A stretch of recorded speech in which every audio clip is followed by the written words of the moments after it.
Welcome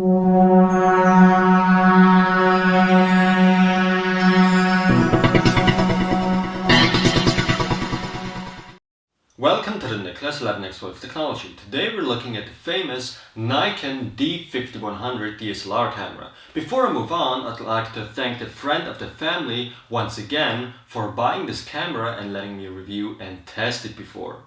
On to the specifications. The Nikon D5100 has 16.2 megapixels, can shoot with a max resolution of 4928 by 3664 at 3:2, and as for video recording, 1920 by 1080 at 30 or 24 fps, or at 1280 by 720 at 30 or 24 fps, or at 640 by 424 at 30 fps. The Nikon F lens mount is used. This camera has a 3-inch LCD screen, a pentamirror viewfinder with dioptric adjustment. This DSLR also comes with a built-in flash and has an ISO range of 100 to 25,600. This D5100 supports SD, SDHC as well as SDXC cards, has one USB 2.0 and one HDMI output, audio video out, mic in, and uses a lithium-ion battery. This DSLR was bought together with its AFS DX8255mm f3.5 to 5.6 VR kit lens. This is the VR version, which comes with vibration reduction. Let's start with the lens first. Once again, this is the kit lens, the Nikon 18-55mm f3.5 to 5.6 VR lens. This certainly is not a bad lens for the average photos, however there are a lot better ones out there as well. But what I really like about this lens is that it allows smooth focusing and zooming. This is the zoom ring, very smooth as you can see, and that's the focus ring, also very smooth. Here's the autofocus manual focus switch, the VR vibration reduction on and off switch, and yeah, I guess that's pretty much it for the lens. Now let's move on to the body itself. Up here is the on and off switch, the shutter button, then there's the wheel with all the different shooting modes.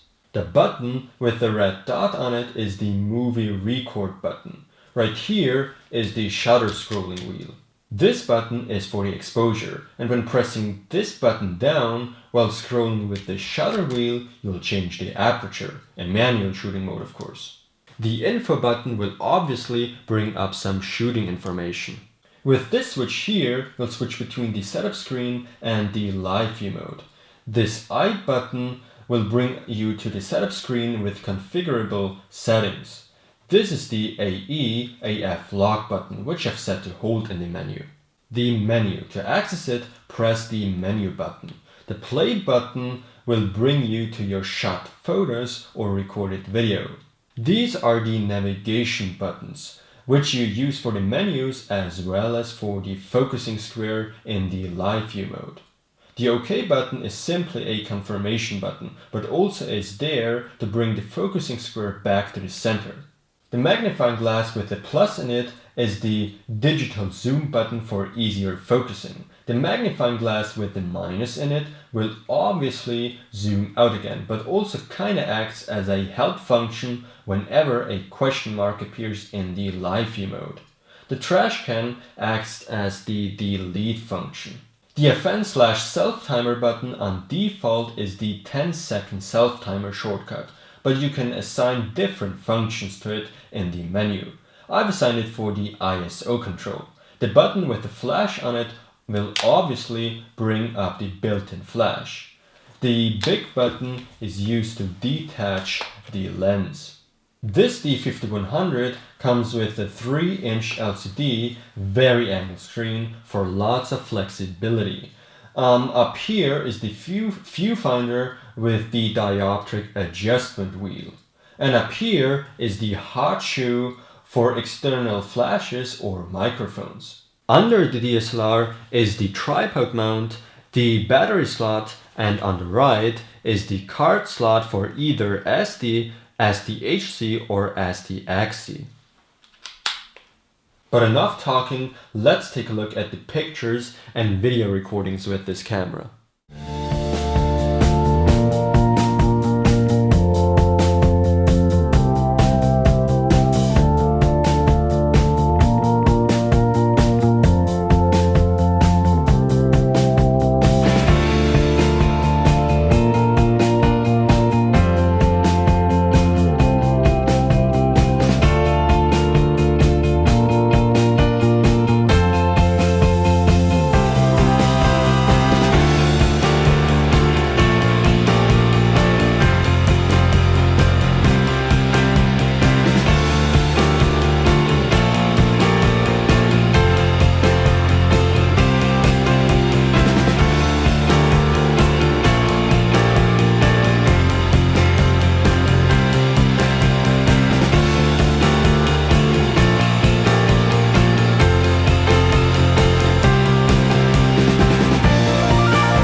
Overall, the Nikon D5100 is a really good DSLR camera. I have to say it's very similar to my Canon 600D, but also a lot different, if that makes sense. You can shoot fantastic photos with this D5100, even with the kit lens.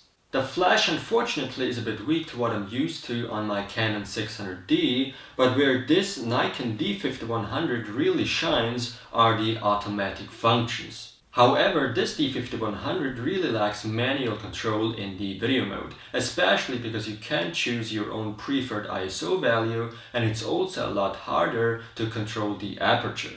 But other than that, the quality is really good. The photos don't look modified at all when it comes to the colors. The colors on this D5100 are a lot more true than the ones on my Canon 600D. In the end, the Nikon D5100 has a good price-performance ratio.